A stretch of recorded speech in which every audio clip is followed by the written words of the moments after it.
And on the Michael Medved show, as promised, the Kavanaugh hearings, and it's not the only show on Capitol Hill right now. There were other hearings about a very important subject and a very controversial subject that were held earlier today on Capitol Hill by a Senate committee. And here to talk about it is John Bozzella, who is a veteran executive of the auto industry. He is president and CEO of Global Automakers since 2014.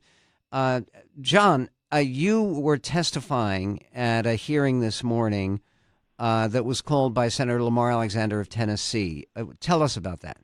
Yes, that's right, Michael. The senator convened a hearing to discuss the impact of high tariffs on workers, and this was not a Senate Finance Committee hearing. It was a hearing of the Senate Health, Education, Labor, and Pensions Committee. So they're trying to understand what the impact of workers would be. And I represent the auto industry, and so we're concerned about the fact that you could have real harm done to American auto workers and American consumers if we impose high tariffs on cars and car parts.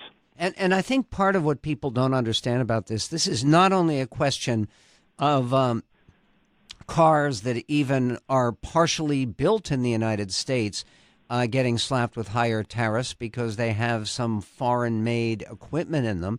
But even more than that, it's the damage to American exports. Like one of the great achievements of the auto industry, right, is now 1 out of 5 cars that American car makers sell are sold abroad, right? That is exactly right. So you have this double whammy, right? You increase the cost of production in the United States and make it more expensive for American consumers, but we are facing already retaliation. And you're right. So 2 million cars and trucks were exported by American companies made by Americans to countries all around the world. That's like 8 assembly plants worth of annual production that would be at risk if these trading partners of ours retaliate with tariffs of their own. Okay, so what you're saying is this is not only going to hurt American consumers by making American cars more expensive, by making cars more expensive that are sold here in America, but it's also going to hurt American workers by meaning that there are less cars that are sold abroad. And what about this question about would these new tariffs have any impact on, say, some of the Hondas that are assembled here in the United States or some of the Toyotas that are assembled in the United States? Yes, absolutely, Michael, because what happens is that all of these car companies that build cars in the United States today, and there are 14 car companies, of course, Ford and General Motors and Fiat Chrysler, but also Toyota, Honda, and others, as you mentioned, Nissan in Tennessee, for example.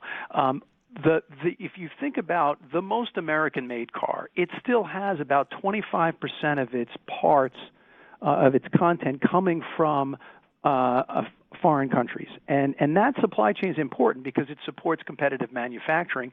So that those parts would be subject to a 25% tariff. And then what would happen, of course, is that vehicle would increase in price. If you look at the studies, the concern is that when you take all of this into consideration, somewhere between 650 and 700,000 American jobs, could be at risk, both with regard to higher prices, reducing demand, as well as retaliation hurting our exports. Okay, who gets all this money? I mean, a tariff is basically a tax, right? You're exactly right. Tariffs are taxes paid by Americans to the government. They are paid. Actually, the importer of a car or a car part pays the tariff. And so what happens is that company has to figure out how to accommodate that extra cost. And it's going to happen one of two ways. They're either going to take a hit in terms of their increased production costs, which hurts them, or they're going to pass that on to the consumer in the case of higher prices. We're already seeing this with steel and aluminum, which already has one of these 25% national security tariffs on it. The cost of American auto manufacturing has gone up because we are paying more for U.S.-made steel.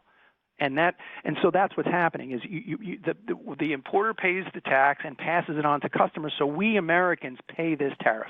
Okay, let's say you want to buy, oh, I don't know, a new Honda Civic, and which is assembled here in the United States. I know many of them are, and you want to buy that new Honda Civic. What would these tariffs, if they go through, what is the kind of added cost to the consumer?